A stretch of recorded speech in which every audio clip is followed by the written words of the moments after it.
Magandang araw po sa inyong lahat. Nandito na naman po ang inyong lingkod para magbahagi ng isang kwentong katatakutan na siguradong kapupulutan din ng aral. Ang kwento ngayong araw ay mula sa karanasan ni Rod, isang batang taga-baryo Ginoong Sanay sa Isla ng Talim.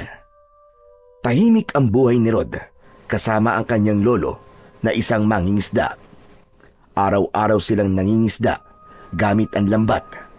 Pero isang araw, tila naging madamot ang dagat. Wala silang mahuli kahit isa.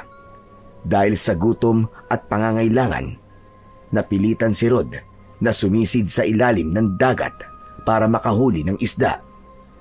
Pero sa kanyang pagsisid, isang bagay ang hindi inaasahang nangyari. Natusok siya ng tibok ng kanduli, isang matulis na bahagi ng palikpik ng isda sa ibabaw nito.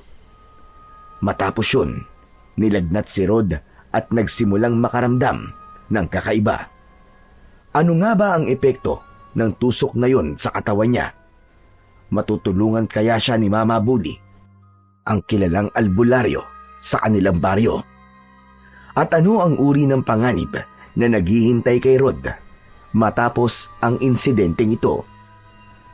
Pero bago ang lahat mga idol, huwag po nating kalimutan mag-subscribe at i-hit ang notification bell sa aking YouTube channel na The Voice Addict at Apong Isaak para sa mas marami pang makapanindig balahibo na kwentong aswang at katatakutan mula sa mundo ng kababalaghan.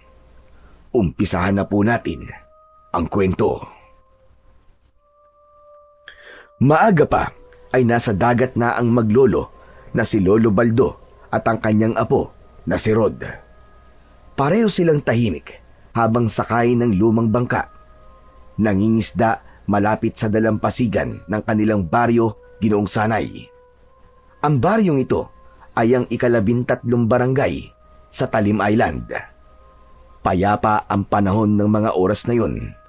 Walang malakas na hangin. Walang malalaking alon. Ang langit ay maliwanag at ang araw ay unti-unting sumisilip mula sa likod ng mga ulap. Sa kabila ng ganda ng paligid, kapansin-pansin ang lungkot sa muka ng maglolo.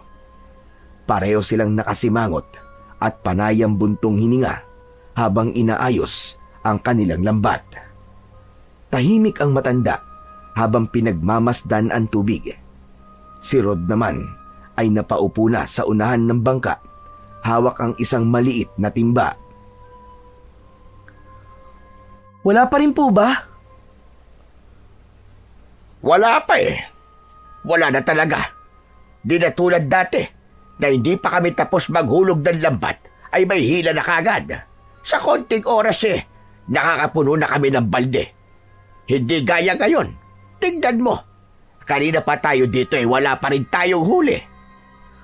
Bakit po kaya? Marami na kasi gumagamit na masasama. Yung iba dinamita. Yung iba naman maski buntis o maliliit na isda kinukuha nila. At maraming nagtatapo ng basura sa lawa. Alam mo yon, yung hindi nila iniisip kung anong mangyayari sa mga isda. Dumudumi na ng husto ang lawa, pati na ang ating mga ilog. Kaya nga po nakakalungkot po no. May mga tao pong hindi marunong magpahalaga sa kalikasan. Wala naman tayong magagawa Ganon talaga sila. Nung kasing edad mo ko, aba, kahit malapit ka lamang sa pretil, abay may mahuhuli kang dalag. Ngayon, kahit doon ka pa sa laot, wala na. Bihira ka nang makahuli ng isda. Paano po yan? Wala pa po tayong huli ngayon, maski pang ulam lang. Ay, nako. Mabuti pa'y umuwi na tayo. Sabawan na lamang natin ang tubig ang kanin at budburan natin ang asin. Lolo naman sawang-sawa na po ako sa ganun Lo, ano po kaya kung sumisid na lang po ako? Baka sakali po may mahuli po akong isda. Paano ka maguhuli ng isda? Wala ka naman dalang paghuli. Lo, nakalimutan niyo po ba? Mangangapa na lang po ako, dadakmain ko na lang. Kahit ilang piraso lang po, pang-ulam natin po yun. Sawang-sawa na po ako sa puro asin na lang na ulam. Tsaka lo, matanda na po kayo. Kailangan niyo ng masusustansyang pagkain para humaba pa po ang buhay niyo. Abay, sinong matanda sinasabi mo? Malakas pa ako. Kita mo naman macho pa. At siyempre, pogi pa rin, di ba? Oo na nga po, pogi na akong pogi. Pero lo, seryoso po talaga ako. Gusto ko po kayong alagaan. Ayokong nagugutom po kayo. Ako nga ang dapat na nag-aalaga sa'yo, Rod. Pero sigurado ka ba? Gusto mo talaga sumisid? Aba, medyo malalim dito. Lo, sanay na po ako dyan. Huwag po kayo mag-alala. Hala, sige. Pero huwag ka magtatagal sa ilalim, han. Mag-iingat ka. Opo, lo. Sige, bababa na po ako. Tumalon si Rod sa lawa. Medyo malinaw ang tubig. Kitang-kita siya ni Lolo habang lumalangoy pababa. Mabilis ang kilos niya. Kampante. Sanay na sanay sa ilalim ng lawa. Tahimik sa ilalim, pero wala pa rin siyang makitang maraming isda. May nakita siyang alimango. 2. Kinuha niya pareho. Umahon siya kagad. Lo, ito po. Pwede na po to. Ano? Alimango? Hindi naman to pwede sa'yo, di ba? Nangangati ka rito. Lo, para po sa inyo yan. Sisisid na lang po ulit ako. Hahanap po ako ng pwede sa akin. O sige, galingan mo. Ngumiti si Rod at mabilis na muling lumusong sa tubig. Palalim siya ng palalim. Sanay na ang katawan sa lamig. Kabisado niya ang bawat bato, bawat butas sa ilalim. Nakailang tingin siya sa paligid. Wala pa ring isda. Pero sa may bandang kanan ng bahura, sa parting bihira niyang puntahan, may kakaiba siyang nakita. Isang isdang kanduli, pero may kakaiba. Ang tibok nito, o tinik sa likod, ay may kumikislap. Parang may ilaw mapusyaw na bughaw at parang kumukuti-kutitap. Napatigil si Rod. Pinanood niya lang ito habang dahan-dahang lumalangoy sa pagitan ng mga bato. Napako ang mga mata niya sa liwanag na yun. Ilang sandali pa, gumalaw siya paunti-unti. Nilangoy niya ang direksyon ng kanduli. Dahan-dahan, ayaw niyang mabigla ang isda. Nang maramdaman niyang sapat na ang distansya, bigla siyang umabante at inabot ito gamit ang 2 kamay. Nadakma niya ito pero pumalag ang kanduli at bigla may tumusok sa palad ni Rod. Parang tinik, parang may mainit na karayom na pumasok sa balat niya. Nasaktan siya pero hindi niya binitiwan ang isda. Mabilis siyang lumangoy paakyat. Pagkaahon niya sa bangka, agad na sinalubong siya ni Lolo Baldo. Aba, medyo tumagal ka yata sa ilalim. Ano ba nangyari? Kinabahan tuloy ako sa'yo. Hindi na muna sumagot si Rod. Inihagis niya ang hawak na isda sa loob ng bangka. Nakita ni Lolo Baldo ang pamamaga ng kamay niya. Namumula din ang palad ng apo. Sandali nga. Paano yung kamay mo? Lo, natibo po ako ng kanduli eh. Talaga? Nakaw! Masakit yan. Ayos ka lang ba? Opo, lo. Ayos lang naman po ako. Makirot lang pero kaya ko naman po. Ay, oo nga pala, lo. Yang isda po na yan, lo. May nakita po akong kakaiba sa kanya. Habang nasa ilalim po kami, umiilaw po yung tibok sa likod niya. Napakunot ang noo ni Lolo Baldo. Kinuha niya ang kanduli at tinignan. Kakaiba nga, hindi pa siya nakakakita ng ganito. Lumilinya ang bughaw na ilaw sa dibdib nito. Bagamat humihina na. Ang bihira na yan. Ngayon lang ako nakakita ng ganito. Dito pa talaga sa lawa. Sigurado ba? Ito yung tumusok sa'yo. Opo, lo, yan po talaga. Kasi po pumalag eh. Kaya natusok po ako. Ala, sige.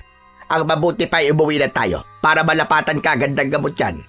Habang tumatagal yan, lalong sasakit. Kinuha ni Lolo Baldo ang malinis na tela at ibinalot sa kamay ng apo.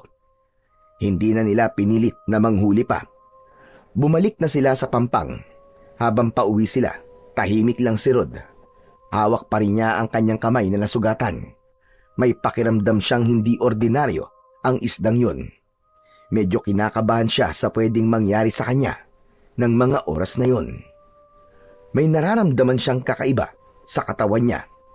Parang may gumagapang paitaas mula sa kanyang palad, paakyat sa kanyang braso. Hindi pa niya alam kung ano yun, pero may pakiramdam siya na may nagbago. Halika dito at linisin natin ang sugat mo. Baka ba maya ay may natira pang tinik dyan. Sige po, Lo. Sandali at kukunin ko lang yung alkohol at bulak. Ilang saglit lang ay bumalik na ang matanda. Dala ang mga kinuhang gamit. May dala rin siyang malinis na tela. Lolo, mahapdi po ba yan? Baka masakit po Medyo, pero tiisin mo lang. Kailangan kasi talaga nating linisin yan. Baka lalong mamagayan pag napabayaan. O siya, sige. Hawakan mo ito. Kagatin mo ang panyo kung gusto mo. Binuhusan ni Lolo Baldo ng alkohol ang sugat. Napasinghap si Rod. Oo, hawakan mo to. Kagatin mo ang panyo kung gusto mo. Mahapdi talaga to, Rod. Aray! Aray! Ang sakit po, Lo! Aray! Sandali lang yan. Ganyan talaga pag dinadapuan ng alkohol ang sugat. Ibig sabihin, nililinis ng alkohol ang sugat mo. Maingat na pinunasan ni Lolo Baldo ang sugat gamit ang bulak. Tinitigan niyang mabuti kung may natirang tinik. Hala, mukhang malalim ang tusok ka. Pero wala namang natirang tinik. Medyo namamagalan talaga. Bakit po parang may mainit po sa loob? Hindi po ganito pag nasusugatan ako dati. Hindi ko rin alam, Apo. Basta kakaiba talaga yung isda na yan. Pero wag ka mag-alala. Basta linisin natin at bantayan ang sugat. Wag mong kukot-kotin, ha? Opo, Lo. Hindi ko po gagalawin. Ayan, matatapos na. Balutan lang natin para di madumihan. Pero bukas, huhugasan ulit natin ito. Maingat na binalot ni Lolo Baldo ang kamay ni Rod gamit ang tela. Hinaplos niya ang ulo ng bata. Matapang ka, Rod. Hindi lahat ng bata kayang tiisin ang ganyang sakit. Hindi naman po, Lo. Konti lang po. Ay, mayabang pala, hindi matapang. O sa susunod, ha, mag-iingat ka na. Tandaan mo, maski isang sugat lang yan, pwede kang ipahamak. Lalo na't hindi natin alam kung anong klaseng isda yon. Napatingin ang dalawa sa timba. Naroon ang 2 piraso ng alimango at ang isdang kanduli. Patay na ang isda. Wala na din ang liwanag na nasa tibok nito. Opo, Lo. Sa susunod po, magdadala na lang po ako ng pana. Mas mainam pa yon. O sige na, magpahinga ka na muna. Ako nang bahalang magluto dito. Lo, pwede po bang wag niyo pong isasama yung kanyang tibok? Iwanan niyo lang po. Sa akin na lang po yun. Ano? Ano namang gagawin mo sa tinik ngayon? Wala lang po, Lo. Basta. O sige na, ako nang bahala. Magpahinga ka na. Tumangulang si Rod at tahimik na pumasok sa kanyang maliit na kwarto. 9:00 pa lang ng umaga, pero kakaiba ang bigat ng kanyang talukap. Nagulat siya sa sarili. Sanay siyang gising kahit madaling araw silang nangingisda ng kanyang lolo. Ngunit sa araw na yon, hindi na niya kayang labanan pa ang antok. Napapikit siya habang naglalakad pa lamang papunta sa banig. Pagkahiga niya, agad siyang tinangay ng antok. Lumipas ang halos 2 oras. Bandang 11:00 ng umaga, napansin ni Lolo Baldo na hindi pa rin lumalabas ang kanyang apo. Naglakad siya palapit kay Rod. Rod! Rod na po, aba! gising na. Kakain na tayo. Walang sumagot. Bahagyang kumatok si Lolo Baldo sa pinto. Sa kadahan-dahang binuksan ito. Pagbukas pa lang ng pinto, may malamig na hangin ang agad na bumungad sa kanya. Ngunit mas lalo siyang natigilan nang mapansin ang ayos ng apo. Rod? Aba, Rod, ano nangyayari sa'yo? Mabilis siyang lumapit. Nakita niyang tila tumitirik ang mga mata ng apo. Nanginginig din ang katawan nito. May nakita siyang mumunting pawis sa noo. Ang kaliwang kamay nito ang tinusok ng kanduli. Mas lalong namula at parang nangingitim ang paligid ng tusok. Rod, apo! Rod! Rod, gumising ka! Gising, apo! Yumuko siya at inalog ang balikat ng bata. Nanginginig pa rin ito. Hindi tumutugon. Ano ba ito? Diyos ko po, ano ba nangyayari sa aking apo? Rod! Rod, apo, gumising ka! Hinaplos niya ang pisngi ni Rod. Mainit na mainit.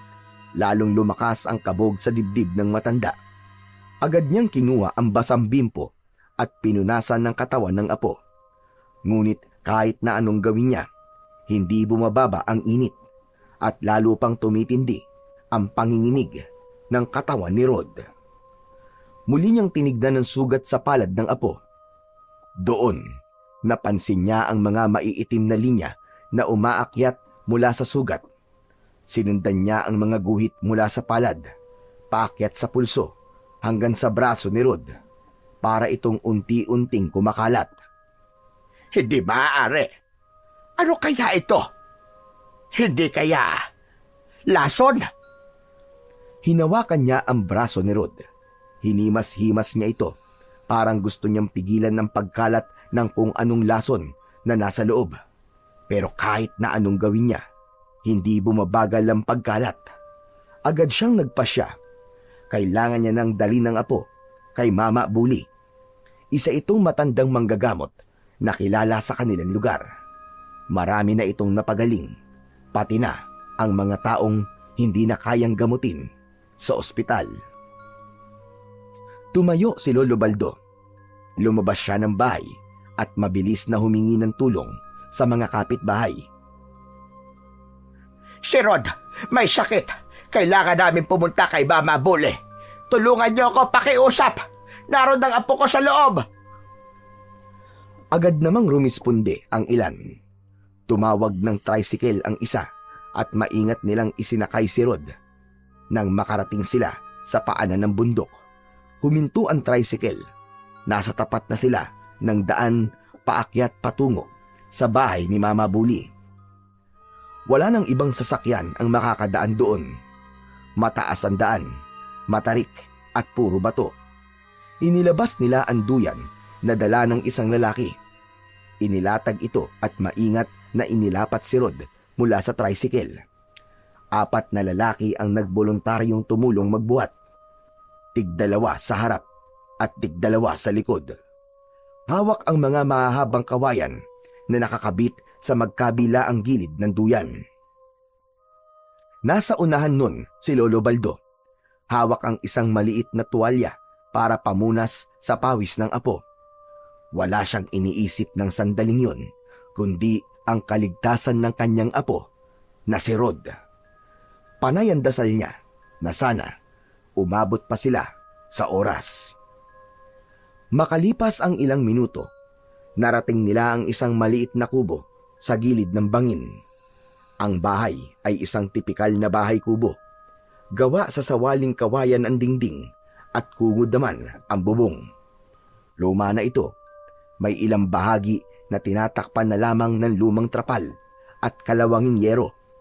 Sa bakuran, makikita ang iba't ibang tanim ng matanda, mga halamang gamot, gulay at iba pa.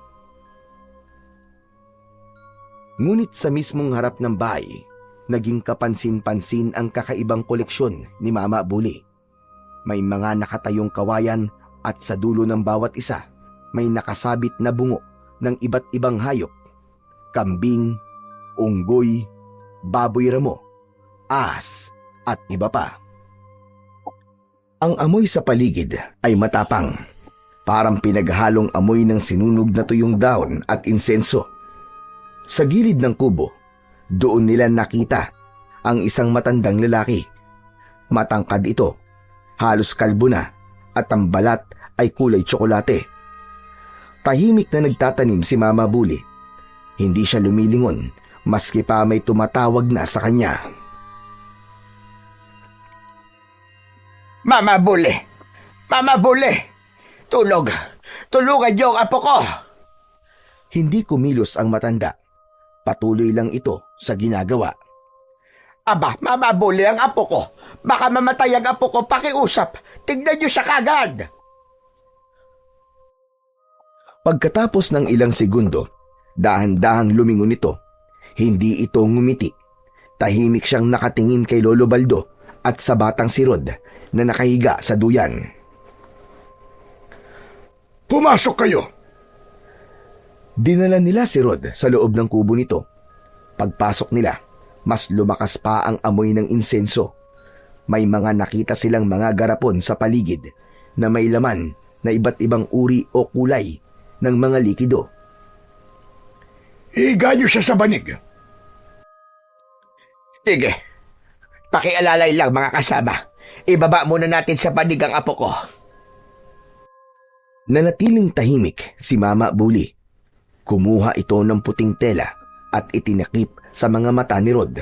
Pagkatapos ay pinahawak sa bata ang isang maliit na kristal. Mabilis ang kilos ng matanda pero may kumpiyansa. Hindi ako magsisimulang manggamot kapag may tao sa paligid ko. Gusto ko mapag-isa kasama ang aking pasyente. Maaari ba? Opo. Sige ho, Mama Buli. Nakikiusap po ko sa inyo. Gawin niyo po ang lahat para sa aking apo. Para siya ay gumaling. Ako nang bahala sa kanya. Wala ka nang dapat ipag-alala. Tara na mga kasama. Maghintay na lang tayo doon sa labas. Umalis na sila Lolo Baldo at ang kanyang mga kasama. Hindi na sila nagtanong pa o kumontra. Umupo ang matanda sa ilalim ng puno. Tanaw pa rin ang kubo. Tada po, Panginoon. Pagalingin niyo po ang apo ko. Siya na lamang po ang meron ako. Samantala, sa loob naman ay naiwan si Rod na walang malay. Lumuhod ang manggagamot sa tabi ng bata. Binuksan ang hawak na botelya na may lamang parang langis pero mabaho. Inilapit niya ito sa ilong ng bata. Ilang saglit pa, napakislot ang daliri ng pasyente. Hindi pa rin ito gising pero gumalaw ang katawan. Hinaplos ng matanda ang braso ni Rod gamit ang kanyang daliri. Dahan-dahan ang galaw niya, parang hinahanap kung nasaan ang problema. Nang dumampi ang palad niya sa sugat sa kamay ni Rod, bigla niyang inilayo ang kamay niya. Napasinghap siya at napamura dahil naramdaman niyang tila may tumusok sa daliri niya at napansin ang maliit na usok sa daliri niya. At siyaw! Ano ito? Napaatras siya. Bahagyang napasigaw, hindi sa takot, kundi sa gulat at sakit. Hindi ito normal. May nakabaon sa laman niya. Agad niyang pinunasan ang kamay ng tela at tumigil sa ginagawa. Mabilis niyang tinapos ang ritual. Inalis ang tela sa mata ni Rod at kinuha ang kristal. Tama na. Hindi ko na pwedeng ituloy ito. Delikado to. Baka ako pa ang mamatay. Mabilis na tumayo si Mama Buli. Sinunod niyang kinuha ang isang maliit na bote ng langis at ipinahid sa dalawang palad.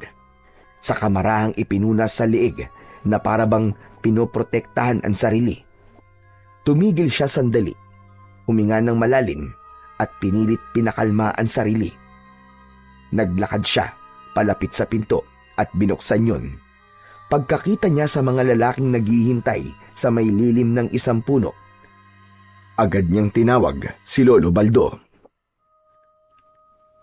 Tapos na ako. Mabilis na lumapit si Lolo Baldo, halatang nag-aalala. Kumusta po ang apo ko? Anong meron sa kanya? Ayos lang naman siya. Karaniwang laglat lang. Wala siyang malubhang sakit. Magpapagaling na lamang siya sa bahay. Hindi kailangan ng gamot ko. Paracetamol lang ayos na yon. Ano kanyo? Paracetamol lang. Pero bakit nanginginig siya? Tapos yung sugat niya parang may itim na guhit na paakyat. Hindi ba delikado yon? Sinabi ko na, wala siyang malubhang karamdaman. Lagnat lang yan. At normal lang yan sa mga natitibo ng isda. Abay, pasensya na ho talaga kayo. Lubalan talaga ako nag-alala para sa apo ko. Natakot ako na sobra. Akala ko kasi kung ano na. Kaya napilitan akong lumapit sa inyo, Mama Bule. Ayos lang yon. Sige na, iuwi mo na ang apo mo. Siya nga pala, yung sugat niya hayaan nyo lang. Huwag niyong gagalawin. Huwag niyong lalagyan ng kung ano-ano. Opo, gagawin ko yon. Salamat uli, Mama Bule. Huwag niyo na siyang ibabalik dito. Maski ano pang mangyari. Ano po? Abay, bakit naman? Dahil wala nga siyang sakit. Ayoko na makulit dito. Ayoko na sasayang ang oras ko. Sige na, magsialis na kayo. Ay, sige ho. Pasensya na po kung naistorbo namin kayo, Han. Gusto ko lang naman na masigurong ligtas talaga ang aking apo. Binuhat na ulit ng mga lalaki si Rod. Maingat silang bumaba ng bundok. Pagdating sa bahay, agad nilang inihiga ang bata sa kama nito. Mainit pa rin ang katawan, pero mukhang mas gumaan na ang paghinga nito. Payapa na rin siya. Hindi na nakatirik ang mga mata. Mga maraming salamat sa tulong nyo, ha? Pasensya na rin kayo sa istorbo. Hayaan nyo at babawi ako sa inyo sa susunod. Nako, wala po yun, Lolo Baldo.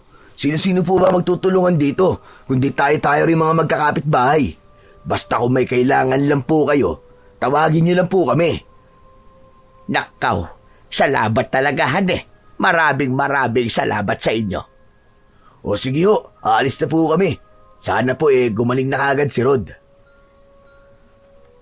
Nang makaalis ang mga kapitbahay, agad na pinunasan ulit ni Lolo Baldo ang noo ng bata.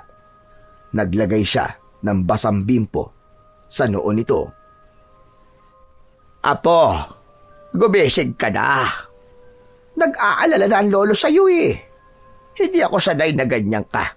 Kaya gumising ka na, pakiusap naman. Lumipas pa ang mga oras, halos magdamag niyang binantayan ang may sakit. Paminsan-minsan ay hinahaplos ang ulo ni Rod.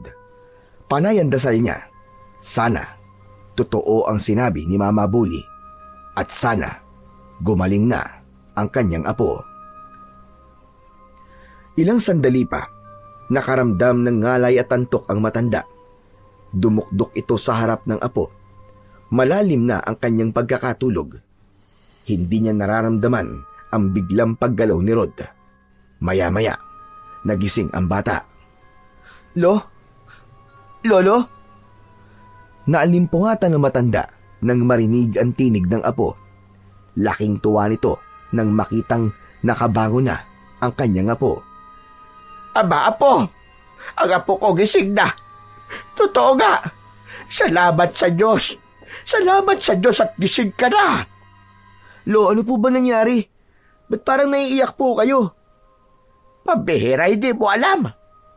Nagkasakit ka eh. Nilagnat ka ng mataas. Nag-alala ko sa'yo ng todo. Akalain mo, pabihira ka.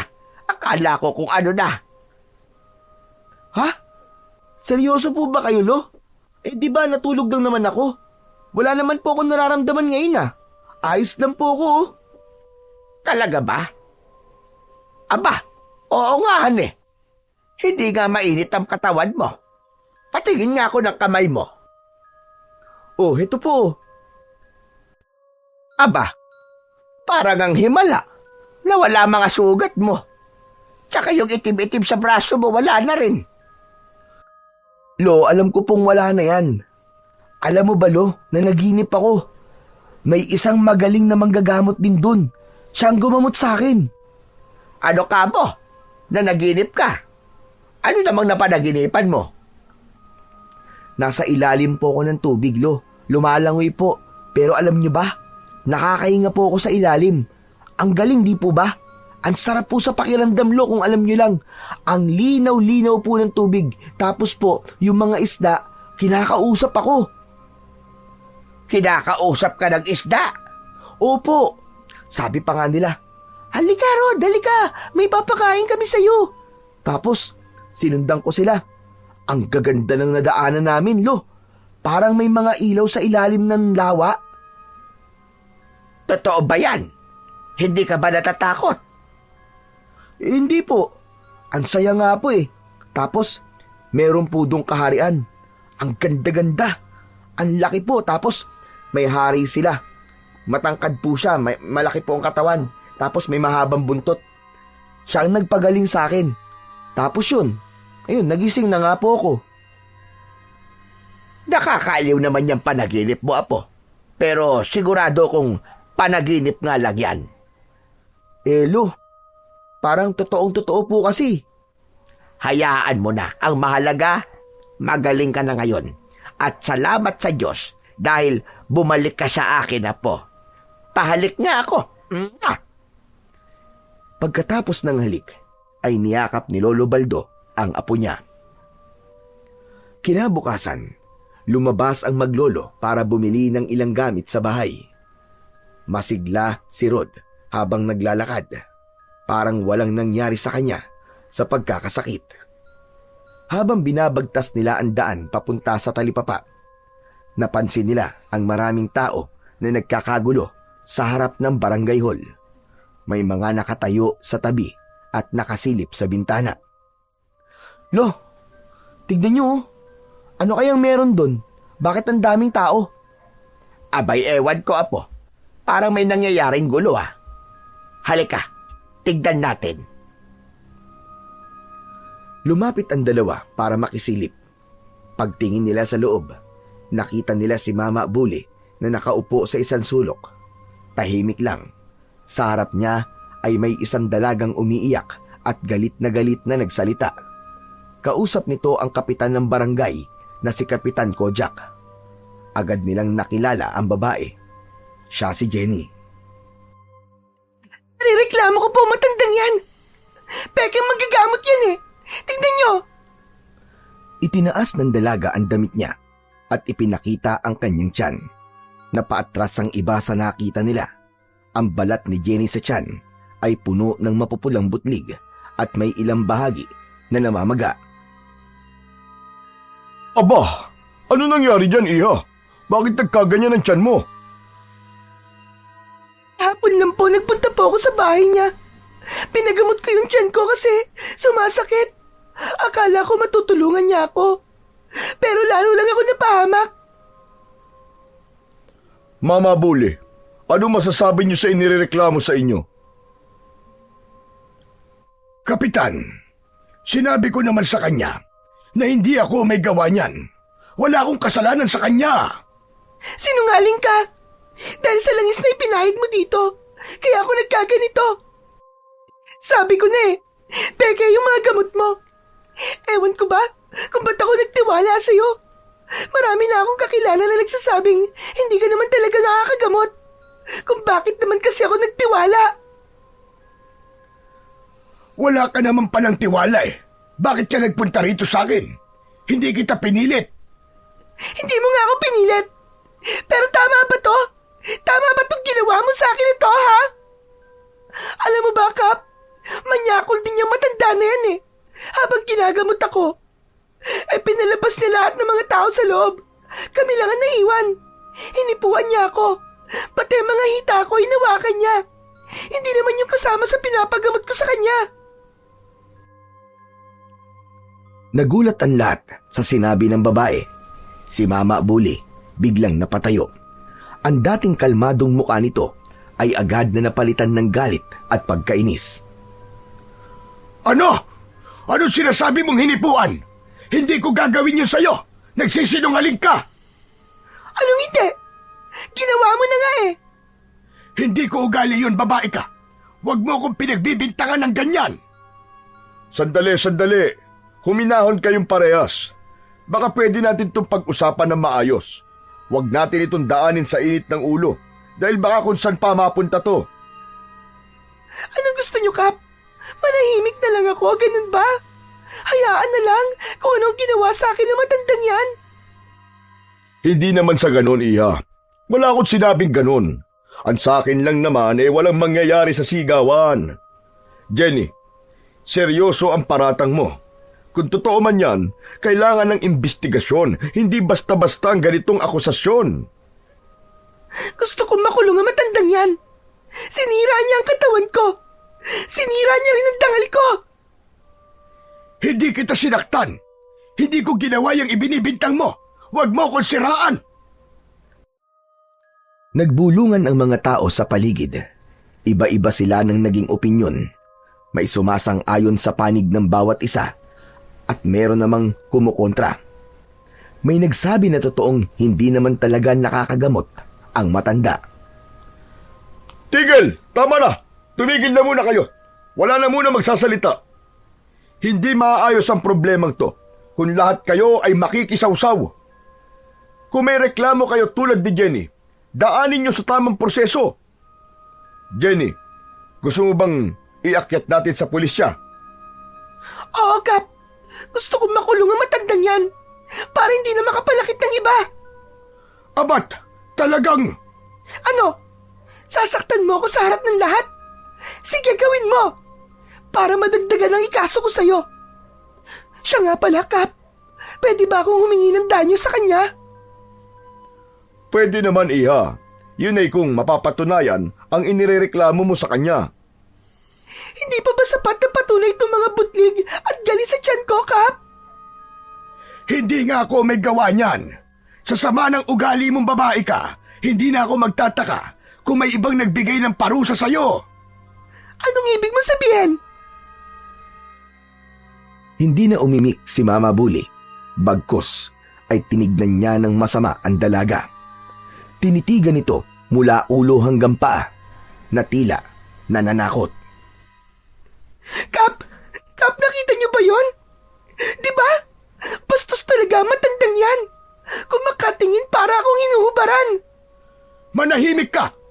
Hindi ko papayagan na ganyanin mo lang ako. Wala kang karapatang yurakan ng pangalan ko. Matanda na ako, pero hindi ako ganyang klaseng tao. Kahit kailan, hindi ako nang bastos ng pasyente ko. Ginagawa mo lang ito para humingi ng pera. Wala akong maibabayad sa'yo. Ni singkong kusing, hindi ka makakakuha sa akin. Mama Bully, huminahon po kayo. Huminahon? Abay, nakakagigil ang babaeng yan eh.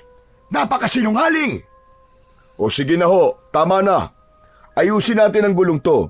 At ikaw naman, Jenny, kung talagang gusto mong iakyat to sa taas, sasamahan kita. Ako mismo ang gagawa ng endorsement. At ikaw naman, Mama Bully, kailangan mo rin pirmahan ng blatter sa'yo. Na kung ano man ang mangyayari dito kay Jenny pagkatapos ng hearing na to, kayo ho ang mananagot. Wala akong pakialam kung anong mangyari dyan. Mas okay pa nga kung mamatay na yan nang manahimik na. Abay, napakaingay. Wag naman pong ganyan, Mama Bully. Hindi maganda yung pinapanalangin nyo. Aba, mali ho yun. O sige na, tapusin na ho natin to. Nang makitang nagpipirmahan na ng mga dokumento ang dalawa, nagpasya si Lolo Baldo na tawagin na ang apo. Lumayo na sila sa mga tao at tinungo ang talipapa kung saan sila bibili ng maiuulam at iba pang gamit. Habang naglalakad sila, papunta sa sapa, hindi maiwasang hindi magtanong ni Rod. Lolo, naniniwala po ba kayo sa sinasabi po ng babae? Apo, mahirap magsalita sa ganyang sitwasyon. Wala pa tayong alam sa buong kwento. Pero kilala ko si Mama Bully. Oo. Masugit talaga siya. Pero wala pa naman ako nababalitaan na ibang ginawa niya ng ganon. Ama siya. Hindi pa siya nang bastos ng kahit na isang pasyente niya. Pero Lo, parang lahat po galit sa kanya ngayon eh. Lahat halos, kampi dun kay Ate Jenny. Ganyan talaga ang mga tao, Rod. Madaling maniwala sa chismis, lalo na kung may pinaniniwala ang masama sa isang tao. Pero tandaan mo, Rod, hindi palaging totoo ang anumang kwento. Kung minsan, may mas malalim pa dyan. Ganun po ba? Kung ganun, naniniwala kayong walang kasalanan si Mama Bully. Hindi rin. Wala akong pinaniniwala ang isa sa kanila. Sinasabi ko lang yung mga posibilidad na may nagsasabi ng totoo sa kanila at meron din na nagsisinungaling. Hindi pa natin alam kung sino yon. Pero darating ang oras, lilitaw at lilitaw din kung sino talaga ang nagsasabi ng totoo sa kanila. Tumango si Rod. Nagpatuloy sila sa kanilang paglalakad hanggang sa makarating na sila sa tindahan malapit sa sapa. Bumili sila ng ilang piraso ng bawang, luya, asin at bagoong. Tahimik na silang naglakad, pauwi, matapos mamili sa tindahan. Pagdating nila sa bahay, nagpaalam si Rod sa kanyang lolo na maglalaro muna sa balkonahe. Pinagbigyan siya ni Lolo Baldo at pumasok na sa loob para ayusin ang mga pinamili. Naupo ang bata sa sahig. Inilabas ang mga paborito niyang laruan na lastiko at mga holin at nagsimulang maglaro mag-isa. Ilang minuto ang lumipas, may dumaan sa harap ng bahay nila. Napatingin si Rod.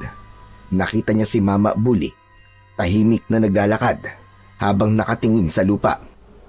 Nang mapatapat mismo sa bahay nila, iniangat nito ang kanyang paningin at diretsyong tumingin sa kanya.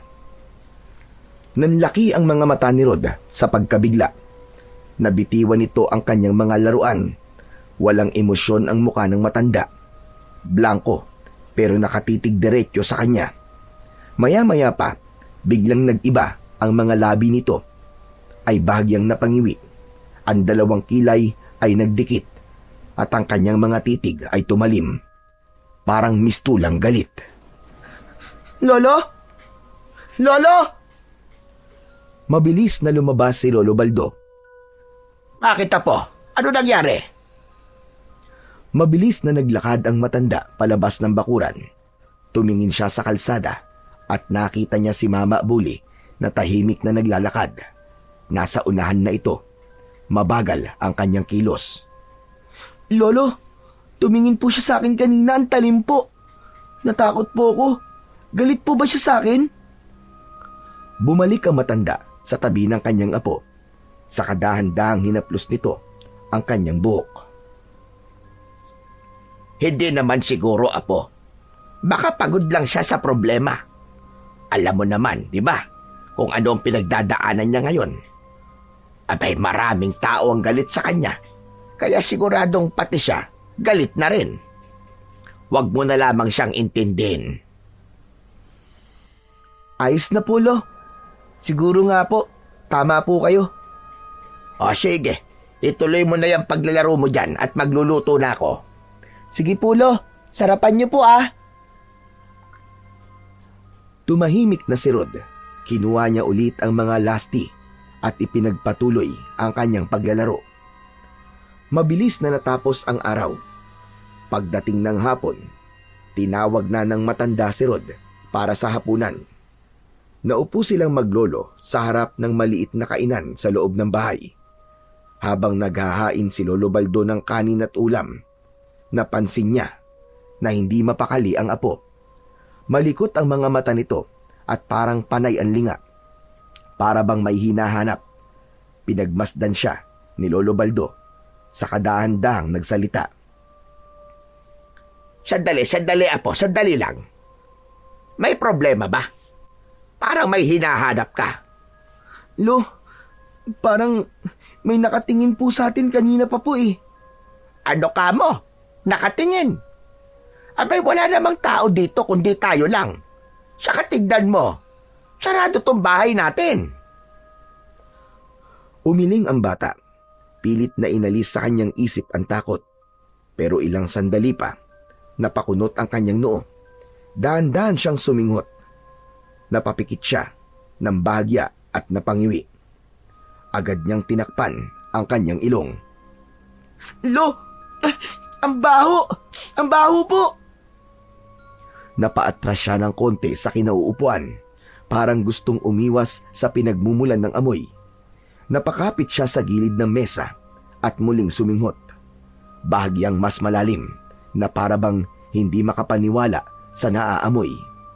Bigla siyang napaubo, sunod-sunod, halos mabilaukan na. Lo, ang baho po talaga! Ang baho! Alin ba mabaho? Pinunasan niya ang ilong gamit ang braso. Tila naiiyak ang kanyang mga mata dahil sa tapang ng amoy. Hindi niyo po ba naaamoy, Lo? Ang baho po talaga, parang bulok. Napatawa si Lolo Baldo at kinuha ang tuyong daing sa plato. Nako, sabi ko na, at bulok na to eh. Malamang itong daing ang naaamoy mong mabaho. Itatabi ko na lang to. Huwag na nating ulamin at baka sumakit pa ang tiyan natin. Lolo, hindi po yan ang naaamoy ko. Hindi po amoy daing. Amoy bulok na karne po, galing sa labas. Dala po ng hangin. Sinubukan suminghot ng matanda, ngunit wala naman siyang naaamoy. Tumayo siya at lumabas ng kanilang bahay. Sumunod naman sa kanya si Rod. Napatingin silang pareho sa buwan at bilog na bilog. Lolo, tignan niyo po ang buwan, oh. Parang may madilim na anino sa gilid at ang kulay po parang kulay matingkad na abo. Tapos yung hangin po, medyo tuyo ang simoy, parang walang buhay. Napatitig ang matanda sa kanyang apo. Hindi ito makapaniwala sa sinasabi nito. Nagtaka siya dahil sa murang edad nito, natutunan na nito na magmasid sa paligid.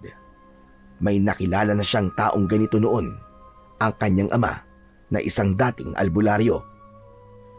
Mabuti pa'y pumasok na tayo sa loob. Kung ano-ano ang napapansin mo eh. Kumain na tayo at gutom na ako. Teka lang po, Lo, teka lang. Yung lawa, Lo. Yung lawa po. Naririnig ko po yung lawa. Ano ka mo? Opo, parang may bumubulong po mula sa lawa. Mahina lang po pero naririnig ko. Hindi ko po maintindihan ang sinasabi. Pero parang masama, Lo. Parang may babala.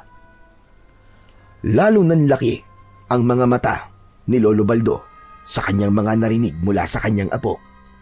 Pinakiramdaman niya ang paligid. Wala naman siyang naririnig. Wala din siyang naaamoy. Pero ang hindi niya maipaliwanag kung bakit siya kinikilabutan sa oras na yon. Hay nako, apo. Alam mo, gutom lang yan eh. Huwag ka nang mag-isip ng kung ano-ano. Halika na at kumain na tayo. Pumasok na sila sa loob ng bahay. Iniabot ng matanda ang bandihado ng kanin.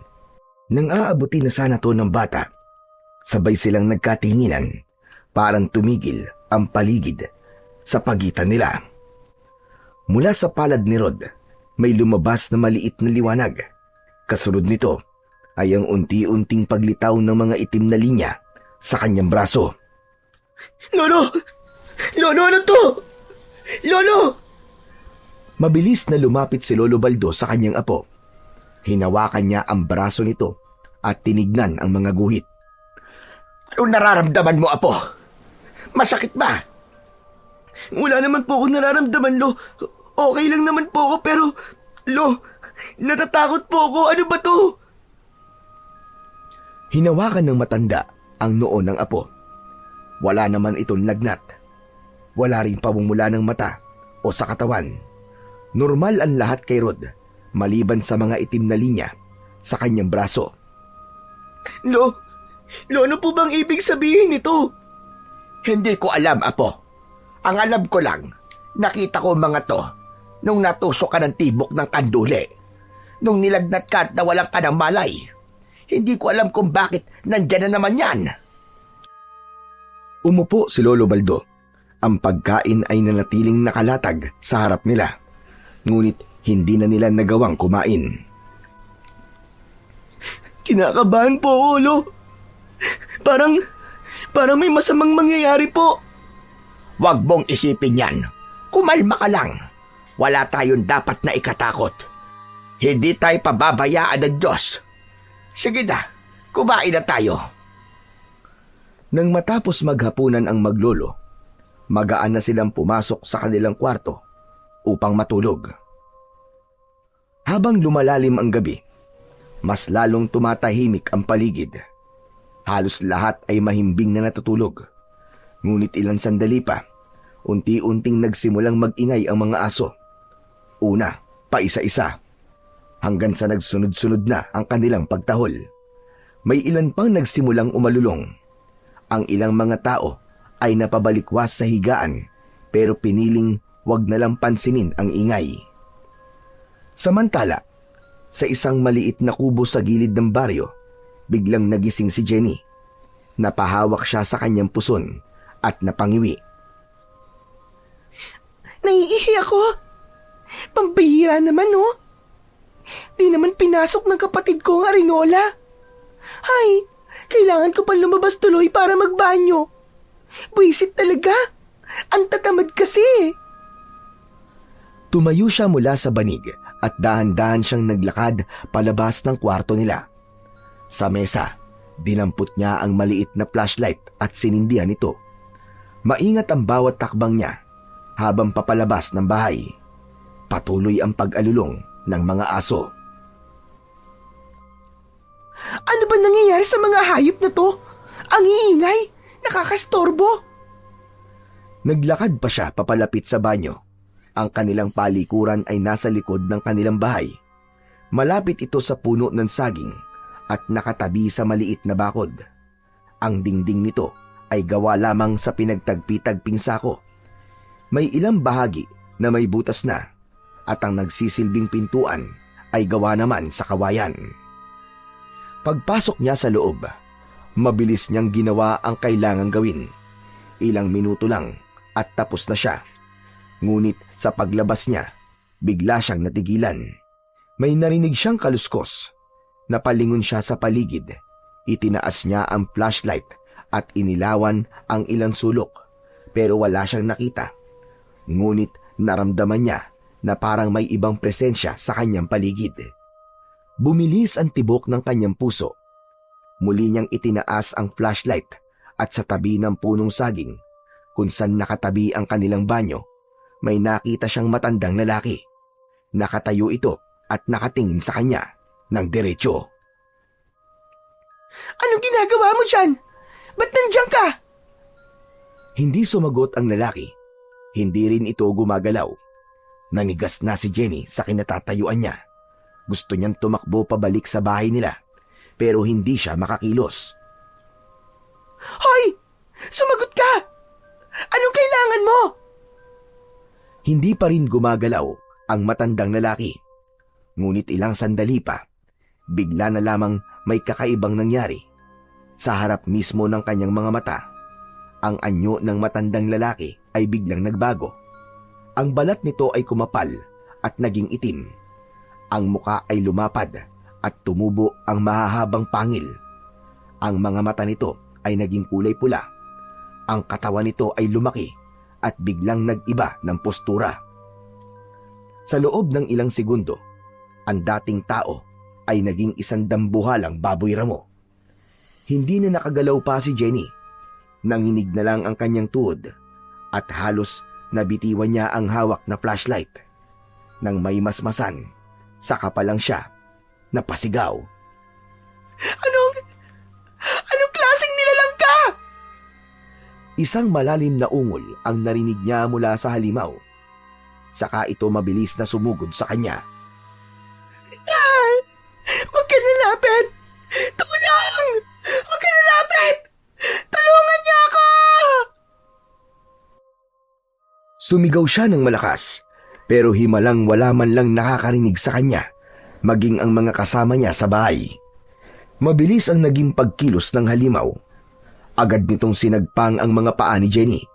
Natumba ang babae. Bumagsak siya sa lupa. Tinangka niyang gumapang palayo, pero sinundan siya nito at muling sinugod. At sa loob lamang ng ilang minuto, Napatay niya si Jenny. Winakwak nito ang tiyan ng dalaga at kinain ang kanyang mga lamang loob. Matapos gawin yun, ang baboy ramo biglang naglaho sa dilim na parang walang nangyari.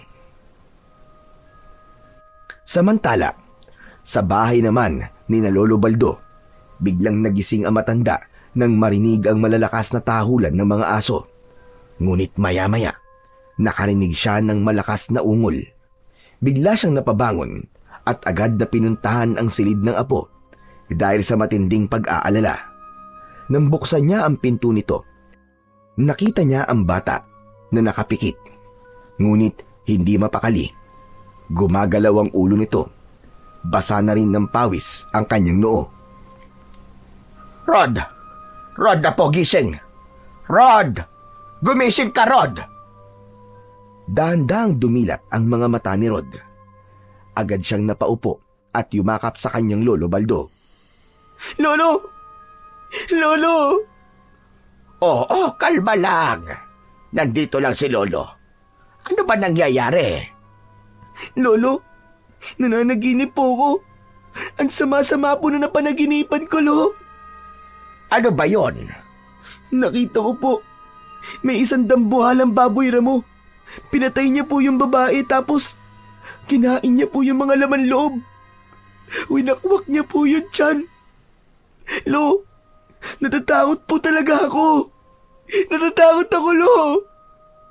Tahan na. Panaginip lang yan. Walang ibig sabihin at walang katotohanan. Pero Lo, iba po yun. Parang totoong-totoo po. Malabo po yung mukha ng babae pero yung halimaw, Lo. Ang linaw-linaw, kitang-kita ko po talaga. Nakita ko po ang laki ng pangil niya. Tapos yung mata niya po pulang-pula. Anong klaseng nilalang po kaya yun? Ang nakita mong yon sa iyong panaginip ay isang aswang. Yun lang naman ang alam kong nilalang na kaya magpalit ng anyo bilang isang dambuhalang baboy ramo. May aswang po dito sa baryo natin? Ano ka ba naman, Rod? Wala. Sa tagal kong naninirahan dito wala pa akong nakikita maski isa. Nako, ikaw talagang bata ka kung ano-ano na lamang ang iniisip mo. Mabuti pa'y matulog ka na. Sige na, gabi pa Mapupuyat tayo sa ginagawa mo Maaga pa tayo bukas. Subukan natin ulit mangisda. Ano po? Mangisda? Wow! Talaga po, Lo? Oo, kaya sige na. Mahiga ka na ulit at matulog na. Lo, wag na po kayong umalis. Dito na lang po muna kayo. Samahan niyo po ako dito. Tahimik na tumango ang matanda. Nahiga siya sa tabi ng apo. Binantayan niya ito habang dahan-dahan itong pumikit. Hindi na umalis ang matanda. Doon na rin siya nakatulog ulit. Maagang nagising si Lolo Baldo. Dahan-dahan siyang bumangon mula sa tabi ng apo at tinignan ito. Mahimbing ang tulog ni Rod. Bagyang nakanganga. Nakayakap sa unan. Ngumiti si Lolo Baldo at marahang tumayo. Sinikap na di makalikha ng ingay. Lumabas siya ng silid. Kinuha ang lambat at pana ni Rod. Maingat niyang inayos ang mga ito sa gilid ng pinto. Matapos nito, nagpakulo siya ng tubig sa takure. Nang matapos, nagtimpla ito ng kape at tumambay muna sa kanilang balkon. Dahan-dahan siyang humigop ng kape. Ngunit nakakailang higop pa lang siya ay napatingin siya sa kalsada. May mga tao siyang nakita na mabilis na naglalakad. Tumatakbo pa ang ilan. Tumayo siya. Lumapit sa harapan ng bahay. Nagtanong siya sa isa sa mga ito kung ano ang nangyayari. Nanlaki ang mga mata niya nang malaman ang masamang balita. Di niya tinapos ang kanyang pagkakape. Agad niyang isinara ang pinto ng bahay at sumunod siya sa mga taong papunta sa direksyon ng bahay nila Jenny. At doon naabutan niya ang madaming tao na nakikiisyoso sa nangyari. Napatakip siya ng bibig dahil nakita niya mismo ang tunay na kalagayan ni Jenny. Patay, wakwak ang tiyan, at wala nang laman loob. Nagkalat ang dugo sa paligid. Naroon na rin si Kapitan Kojak. Agad nitong pinatakpan ng kumot ang bangkay. Kapitan, ano nangyari sa kanya? Hindi pa natin alam, Baldo. Diyos ko, ba't nagyayari to? Ano klaseng hayop ang gumawa niyan? Yan ang iimbestiga natin. Tumawag na ako ng pulis sa bayan. Pero alam mo naman dito, medyo matagal ang responde. Wala bang nakakita o nakarinig man lang sa kanya? Wala eh. Mismo mga kasama niya dito sa bahay, walang alam. Hindi nila inasahan na mangyayari to kay Jenny. Naghintay pa sila ng ilan sandali at dumating na nga ang mga pulis. Nagsimula na rin silang mag-imbestiga. Nanahimik si Lolo Baldo. Hindi niya sinabi ang tungkol sa naging panaginip ng kanyang apo. Naglakad siya pa uwi. Mabigat ang kanyang naging mga hakbang. Kinakabahan siya sa isiping nagkatotoo ang panaginip ng kanyang apo. Pagdating niya sa bahay, nakita niyang gising na si Rod. Nakaupo ito sa tabi ng bintana at nakadungaw. Hinihintay ang kanyang pagdating. Lolo, saan po kayo galing? May pinuntahan lang ako, apo. Tutuloy pa po ba tayo mangisda? Ay, hindi na muna siguro, apo. Medyo tinanghali na tayo eh. Lo, bakit po kayo namumutla? Para pong may nangyaring masama ah. Apo, patay na si Jenny. Nakita sa labas ng bahay nila. Wakwak ang tiyan. Po! Hala! Apo, makinig ka sa akin. Yung tungkol sa panaginip mo, wag na wag mong ipagsasabi kahit kanino, ha? Bakit po, Lo? Basta ipangako mo sa akin, Apo. Wala kang pagsasabihan na kahit na sino. Sige po, Lo. Hindi ko po ipagsasabi. Tahimik nang pumasok ang dalawa sa loob ng bahay. Isinara nila ang pinto at kinandado ni Lolo Baldo. Mula nang mangyari ang pagkamatay ni Jenny, nagsimulang mabalot ng matinding takot ang buong baryo. Nagkaroon ng mga alingasngas na isang aswang na gumagala ang responsable sa pagkamatay ni Jenny.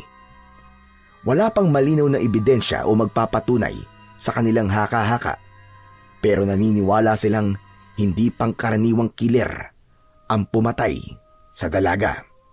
Lalo na't gabi-gabi na lang ay may naririnig silang mga huni ng ibon na tila sumisigaw o umiiyak tuwing gabi. Sabi ng mga matatanda, kapag naririnig ang ganitong huni, madalas may darating na hindi maganda.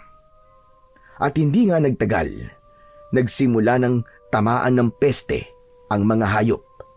Halos araw-araw may mga natatagpo ang hayop na basta na lamang iniiwan o tinatapon sa kung saan. Hanggang sa isang araw, may nawala ng bata at hindi na natagpuan. Mula noon, ang mga tao natutong mag-ingat. Halos lahat ng mga kabahayan natutong magsabit sa mga bintana at pinto ng mga pangontra sa aswang. Nagsabit din ng buntal na walis at asin sa bintana. Yung iba naman, bawang na nakasabit sa bintana. Ang maglolo, lalo na si Lolo Baldo, ay sumunod din.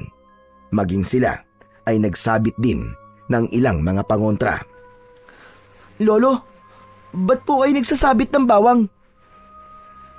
Pangontra yan sa mga masasamang espiritu at lalong-lalo na sa mga aswang.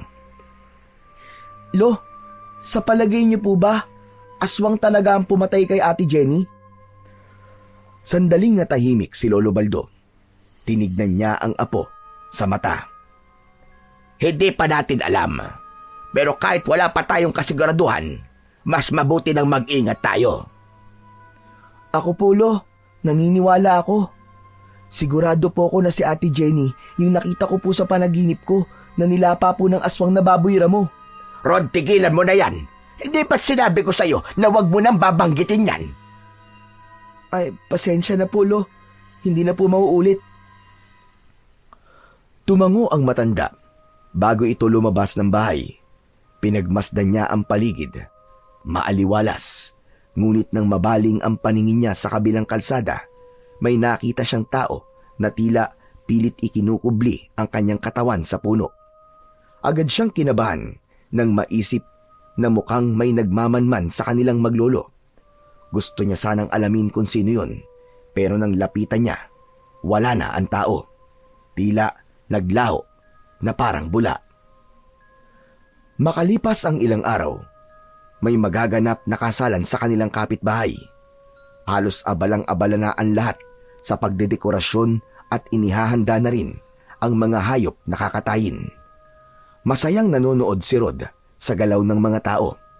Minsan-minsan lang kasi nagkakaroon ng ganong pagdiriwang sa kanilang baryo. Lalo pat mukhang bongga ang magiging handaan kinabukasan. Natutuwa din siya dahil nakikita niyang nakangiti ang mga ito at tila ba nakalimutan na ang banta ng aswang. Ngunit ng bispiras ng kasal, kinagabihan, habang abala ang mga tao sa kabila at ang maglolo ay nag-uusap sa sala, parang may narinig silang kumakaluskos at parang may naghuhukay sa bakuran nila. Sa tabi mismo ng kanilang bahay, malakas din ang huni nito, kaya natigilan ang dalawa at nagkatitigan. Lo, ano po yun? Parang may baboy po sa labas. Nako, baka nakawala yung kakatay nilang baboy sa kabila. Sandali, at matignan nga. Tumayo si Lolo Baldo at lumabas ng bahay.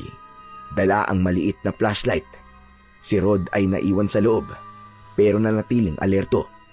Ilang segundo pa lang ang lumipas, bigla siyang nakarinig ng malakas na sigaw. Dali-daling lumabas si Rod, dala ang kanyang pana na ginagamit sa panghuhuli ng isda. Paglabas niya sa bakuran, nakita niyang nakikipagpambuno ang kanyang lolo sa isang baboy ramo. Malaki ang katawan nito, mas malaki sa karaniwan. May matatalas itong kuko at mahahabang mga pangil. Galit na galit ito at tila gustong patayin ang kanyang lolo. Mabilis na lumapit si Rod. Walang takot, walang pag-aalinlangan. Sinaksak niya ang baboy ramo sa likod. Nang mahugot niya ang pana, lumayo kagad ang baboy. Ngunit hindi pa ito tuluyang umalis. Nagbabadya pa ulit ang pagsugod. Tulong! Tulungan niyo kami mga kapitbahay! Tulong! May aswang dito! Nang marinig ng mga kapitbahay ang malakas na sigaw ni Rod, agad silang lumapit at tumulong. Ngunit nang makita ng aswang na dumarami na ang mga tao, tumakbo ito papalayo sa kanila. May ilang humabol pa sa aswang at may ilan naman na tinulungang makatayo ang matanda. May sugat si Lolo Baldo sa kaliwang braso. Lolo Baldo, ayos lang po ba kayo? Oo, pero grabe yung nervyos ko. Diyos ko, totoo nga, may aswang dito sa baryo natin. Agad na naging usap-usapan na ito ng mga taong naroon. Pinag-usapan nila ang kanilang nakita. Napatotohanan na nila na meron ngang aswang at nagbabalat kayo ito bilang isang mabangis na hayop. Sa gitna ng kaguluhan at takot, dumating si Kapitan Kojak. Agad nitong kinausap si Lolo Baldo matapos malapatan ng gamot ang kanyang sugat. Ano? Kumusta dito, Baldo? Totoo ba na sinalakay kayo ng aswang? Ayos lang naman, Kapitan. Konting galos lang naman ito. Pero kung hindi ako sinaklolohan ng apo ko, aba, baka kwento na lang talaga ako ngayon. Masama ito. Kung ganun, totoo ngang may gumagalang aswang dito sa ating baryo. Hindi nga rin po ako naniniwala nung una. Pero nakita ko po mismo, Kap. Hindi yun basta hayop lang. Hindi normal ang kilos niya. At talagang lalapa siya ng tao. O sige, mula ngayong gabi, magsisimula na magronda ang mga tanod. Mga kasama, maging alerto kayo. Kailangan nating mabantayan ang bawat sulok ng ating barangay. Mabuti ang Kap. Hindi naligtas sa mga tao kapag hinayaan pa natin na gumala tuwing gabi. Hayaan nyo, Kap. Kapag medyo magaling na ako, sasama ako sa pagroronda. Salamat po kung ganun. Mas mabuti nga siguro kung magdadagdag tayo ng ibang mga kasama sa pagroronda. Mga lalaki na malalakas at handang makipaglaban sa aswang na yon. Kaya nga po. Ako rin po. Pwede po akong sumama. O Rod, nandito ka pala. Mabuti yan kung gusto mo sumama. Kaso nga lang masyado ka pang bata para dito. Hindi po. Kaya ko na po. Maski bata lang po ako, kaya ko pong labanan ng aswang na yun. Muntik ko nga pong mapuruan dito sa pana ko eh. Nakatakas nga lang po. Sayang nga eh. Ikaw pala yung sinasabi nila na nakasaksak doon sa aswang. Ako nga po, Kap. Ang galing ko po, no? Oo, magaling ka nga bata. O siya sige, aalis na kami at susundan namin yung aswang kung saan nagpunta. Dapat na talaga matigil ang pamimerwisyo niya dito. Sinisira niya magandang reputasyon, hindi lang ng baryo, kundi ng buong Isla Talim. Kaya nga po. Sige po, mag-iingat po kayo, Kapitan. Salamat po sa inyo. Pag-alis ni Kapitan Kojak at ng mga tanod, pumasok na sa bahay ang maglolo. Umuwi na rin ang kanilang mga kapitbahay at yung iba ay bumalik sa paghahanda sa kasalan. Ikinandado ni Lolo Baldo ang pinto. Naglagay pa siya ng asin sa may bintana at tinabihan ang kanyang apo sa may katre. Ngunit kahit nakahiga na sila, hindi agad sila nakatulog. Lolo, tama po ako. Totoo nga po yung nangyari sa panaginip ko tungkol kay Jenny. Naniniwala na ako, Apo. Pero bakit? Paano? Bakit pinakita yun sa'yo? Lolo, tignan niyo po ang kamay ko. Hindi po kaya may kinalaman ng itim na guwit na to sa mga nangyayari sa akin? Anong ibig mo sabihin? May aaminin po ako sa inyo, Lo. Buwat po nung gumaling ako, may iba na po ako nararamdaman. Para bang tumapang po ako, tapos lumakas po yung pakiramdam ko. Kahit malayong tunog po, naririnig ko. Totoo po yung sinasabi ko sa inyo, Lo, na naririnig ko po yung lawa. Nagbibigay po sa akin ng babala, Lo.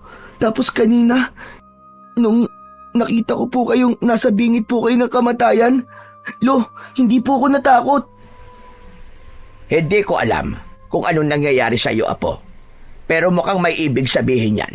Hayaan mo, dadaling kita sa isang albularyo para malaman natin kung ano ang meron sa iyo. Kay Mama Bully po ba? Hindi, wag sa taga rito. May kilala akong ibang albularyo sa kabilang barangay. Doon kita dadalhin bukas. Sige po, Lo. Hindi man nasabi ni Lolo Baldo, dama rin niya ang kakaibang nangyayari sa kanyang apo mula nang gumaling ito sa karamdaman. At yun din ang gusto niyang alamin dahil kung hindi ito ikabubuti ni Rod, gusto niyang maagapan din bago lumala. Kinabukasan, maaga silang gumising ni Rod. Habang inaayos ni Lolo Baldo ang kanyang dadalhin na bag at ilang baon ni Rod, si Rod naman ay tahimik lang na nakaupo. Hindi niya alam kung ano ang naghihintay sa kanila sa pagpunta sa albularyo, pero handa na siyang malaman ang katotohanan sa mga pagbabagong nararamdaman niya. Paglabas nila ng bahay, hindi nila inaasahan na makakakita kagad ng maraming tao na nagkukumpulan sa harap ng kapitbahay nila at sa kalsada. Ngunit hindi kasi yan ang laman ng usapan ng mga tao. Pinag-uusapan nila ang nangyari kagabi. Isa-isa silang nagkwento kung ano ang kanilang mga naranasan at naramdaman nang makita ang aswang. Yung iba, ikinuwento nila ang ginawang paghabol dito at may nagsabi na doon ito tumakbo at nawala sa bundok kung saan nakatira si Mama Bully. Habang pinakikinggan ni Rod ang usapan, napakunot ang kanyang noo. Hindi niya inaasahan na mababanggit ang pangalan ni Mama Bully. Alam niyang masungit ito at hindi madaling pakisamahan, pero alam niya marami na itong natulungang tao at marami na ring may sakit ang kanyang napagaling. Sumakay na ang dalawa sa tricycle at nagpahatid na sa kabilang barangay. Lolo, naniniwala po ba kayo na aswang po si Mama Bule? Hindi ko pa alam, Apo. Masyadong komplikado na ang mga nangyayari. Kailangan natin dito ebidensya o patunay na siya nga ang aswang na yon. Kasi pwede rin naman doon naligaw yung aswang. Pero pwede rin namang totoo na aswang nga siya. Di ba nga? Siya lang naman ang nakaaway ni Jenny dito sa baryo natin. Sa bagay po. Pero nakakalungkot naman po kung ganun. Kasi parang ansamang tignan na mismong tayong magkakabarangay nagkakasakitan. Kaya nga eh. Natahimik na ang maglolo. Halos kalahating oras ang nagdaan at dumating na nga sila sa kabilang baryo. Pagbaba nila, agad silang nagtungo sa maliit na bahay ng albularyo na si Capolex. Kilala ito sa kakayahan niya at galing sa pagtatawas. Tao po! Capolex! Si Baldo to! Nandiyan ka ba? Makalipas ang ilang segundo, bumukas ang pinto. Lumabas ang isang matandang lalaking payat, kuba at may mahahabang buhok sa tenga. Nakasuot ito ng lumang kamiseta at hawak ang isang itim na baston na may ukit ng ahas sa dulo. Ikaw pala, Baldo. Ano sadya mo? Ang apo ko, Capolex. May gusto sana kaming ipasuri. Parang may kakaiba sa kanya mula nang gumaling siya sa pagkakasakit. Pinagmasdan ni Capolex si Rod mula ulo hanggang paa. Tila ba may sinusuri siyang hindi nakikita ng ordinaryong mata. Pumasok ito sa loob at sumenyas na sumunod sila. Pumasok na sila sa maliit na silid. Naamoy ni Rod ang halimuyak ng pinagsamang halamang gamot, insenso at usok ng kamangyan. Umupo sila sa harap ni Capolex. Iupo mo muna ang apo mo. Pumikit ka, iyo. Huwag kang kikilos, ha? Sumunod naman si Rod. Pumikit siya. Ilang saglit lang ay may sinindihan si Capolex na parang langis sa maliit na luto ang luad. Kumuha siya ng isang dahon. Inilapat ito sa noo ni Rod at saka binasahan ng tubig na may parang dugo ang kulay. Pagkatapos ay biglang umihip ang hangin sa loob ng bahay kahit sarado ang mga bintana. Tumindig ang balahibo ni Lolo Baldo. Baldo, may dala-dala itong apo mo. Ano ka mo? Dala? Anong klaseng dala? Hindi masama, pero makapangyarihan. May nagbigay sa kanya ng kakaibang pamana. Pamana? Oo, tama ka. Pamana. Nananalaytay sa kanyang dugo ang isang lason. Sabi ko na nga ba, na lason talaga ang apo ko. Anong gagawin natin, Capolex? Kaya mo ba tanggalin? Sandali lang. Bakit mo aalisin? Biyaya ang lason na nasa kanyang katawan. Ang lason na galing sa kakaibang tibok ng kanduli.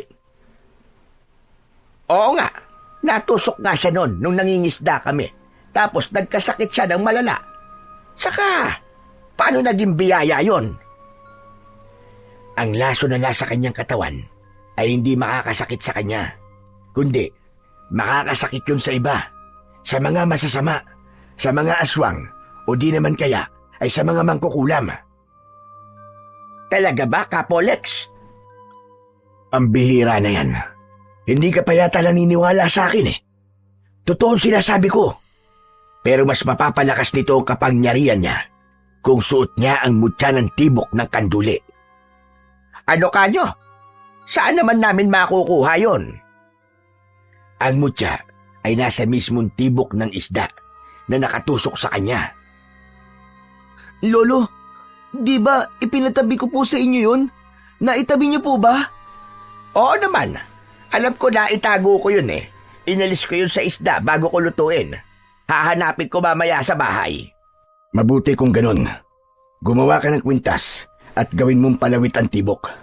Sasabihin ko sa'yo, malaking tulong yun para sa katahimikan ng baryo nyo. Sandali lang. Alam mo nangyayari sa baryo namin? Siyempre naman, alam ko nga nakagat ka eh. Amoy na amoy ko ang laway ng aswang na nakakabit sa'yo. Yung sugat mo na nakabalot sa tela. Kagat ng aswang yan, di ba? Huwag ka mag-alala. Ang aswang na nakakagat sa'yo ay hindi makamandag. Hindi nakakahawa, kaya magiging ayos ka lang. Langgasan mo lang palagi yan ng pinakulo ang dahon ng bayabas para hindi maimpeksyon. Ganun ba? Abay, ang galing nyo talaga, Kapolex. Walang binatbat yung albularyo sa amin. Sip-sip. O siya, aalis na po kami. Salamat po at nalinawan na po ang isip namin itong apo ko. Walang anuman. Kung may kailangan pa kayo, daan lang kayo ulit dito.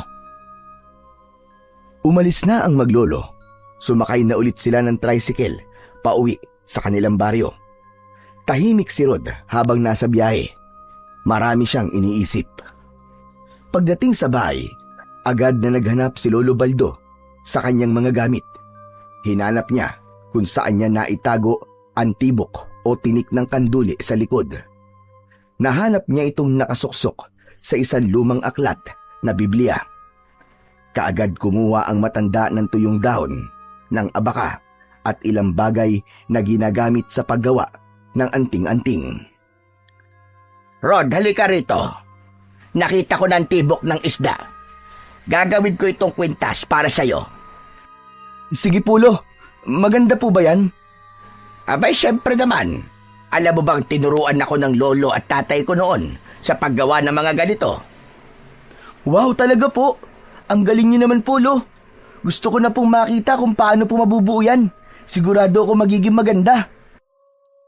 Abay, sigurado yon. Lalo pat kailangan natin ng bagay na to para mapigilan natin ang aswang na yon sa pamimerwisyo at pagkakalat ng takot dito sa baryo natin. Kaya nga po, Lo eh. Sana po matapos niyo po kaagad. Sabi ni Kapolex, mas lalo ka nitong palalakasin at patatapagin. Kaya mo na ba talaga ang responsibilidad sa pagtangan ng ganitong kapangyarihan? Kakayanin ko po, Lo. Para sa katahimikan po ng lahat. Pagkatapos ng kanilang maikling pag-uusap, maingat niyang tinapos ang pagkakatali ng kwintas. Simple lang ang itsura nito, pero may kakaibang dating. O apo, hawakan mo. Maingat na kinuha ni Rod ang kwintas. Nang dumikit ang tibok sa kanyang palad, tila may mainit na enerhiyang dumaloy sa kanyang katawan. Napasinghap siya. Lolo, parang may dumaan pong kuryente, pero hindi po masakit. Parang lalo po akong ginising. Tanda yan na tinatanggap ka ng kapangyarihan. Sana apo, gamitin mo lang yan para sa mabuti. Opo, Lo. Palagi ko pong tatandaan yun. Isinuot na ni Rod ang kwintas. Nang lumapat na ito sa kanyang dibdib, bigla itong kumislap. Saglit lang, pero sapat na yon para mapansin ni Lolo Baldo. Tunay ngang isa ka ng tagapagdala ng lakas. Parang nakikita ko sa'yo ang tatay ko at lolo ko noon. Pero ito pa ang tandaan mo. Hindi yan laruan ha. Hindi rin yan ipinagyayabang. At ngayong tinanggap mo na ang kapangyarihan, wala nang atrasan. Kailangan mong panindigan yan. Kayang-kaya ko po yun, Lo. At wag po kayong mag-alala. Handa na po ako. Habang abala ang maglolo sa pag-uusap tungkol sa kwintas at sa kapangyarihan nito, may narinig silang mahinang katok sa pinto. Kasunod nun ay ang boses ni Kapitan Kojak. Nang buksan ni Rod ang pintuan, napansin niyang may lungkot sa mga mata ng kapitan. Parang may dala itong mabigat na balita. May gusto ko sabihin tungkol dun sa aswang na umatake dito sa inyo. Ano ang tungkol doon, Kapitan? May hinala na kami kung sino siya. Si Mama Bully. Po, Sigurado po kayo na siya yung aswang? Paano po nangyari yun? Di ba po albularyo siya? Paano siya naging aswang? Yun nga din ang hindi ko maintindihan eh. Pero may nakakita sa kanya habang naliligo sa ilog. Wala siyang suot na damit at kumpirmado. May sugat siya sa likod na parang sinaksak. Ano ka mo? Kung ganon, posible nga. Tama ka, Baldo. Posible ngang siya ang aswang. Pero kailangan pa rin nating tiyakin. Kailangan natin ng ebidensya. Kailangan manmanan natin na matanda. Kung siya nga talaga, dapat mahuli na natin siya. Sige po, sasama po ako, Kapitan. Ano ka mo? Ikaw? Nako, wag na. Lolo mo na lang ang isasama ko mamayang gabi. Hindi, ayos lang, Kapitan. Isama natin ang apo ko. Ipinakita ni Lolo Baldo ang suot na kwintas ni Rod. Teka, wag mong sabihin. Tama ang iniisip mo, Kapitan. Ang batang ito, mukhang may pagpapatuloy na niya ang naudlot na tungkulin ng aming lahi. Aba, magaling kung ganun. May pag-asa pa pala ang baryo natin. Galingan mo, iho ah. Sana maging kagaya ka ng mga lolo mo noon. Mga magagaling at matatapat at matatapang na albularyo at antingero. Aba, Kapitan, kayang-kaya niya yan. Kanino pa ba magmamana yan? Tsaka, Kapitan, ako ang gagabay sa kanya. Makabawi man lang sa mga naging pagkukulang ko noon. O sige, humanda kayo. Mamayang gabi, malalaman na natin ang totoo. Inagabihan, umakyat na sila ng bundok. Kasama nila ang ilang mga tanod. Tahimik silang naglakad. Ayaw nilang gumawa ng ingay. Nagkubli sila sa masukal na damuhan. Ang iba naman ay dumapa sa may puno. Lahat sila ay alerto. Ilang saglit pa, lumabas na si Mama Buli sa kanyang kubo. Lumingalinga ito sa paligid. Nang makitang walang tao, naghubad siya ng pang-itaas na damit. Tumingala sa buwan at bumulong ng isang kakaibang dasal. Maya-maya pa ay umungol ito at nagpatuloy sa pagsasalita na hindi naman nila naiintindihan. Matapos nito, may dinukot ito sa kanyang bulsa. Isang maliit na bote ng langis. Pinahira nito ang buo niyang katawan. Nagkatinginan sina Kapitan at Lolo Baldo. Kita sa mga mata nila ang takot at gulat. Ngunit wala ni isa sa kanila ang nagsalita. Biglang nagbago ang anyo ni Mama Buli.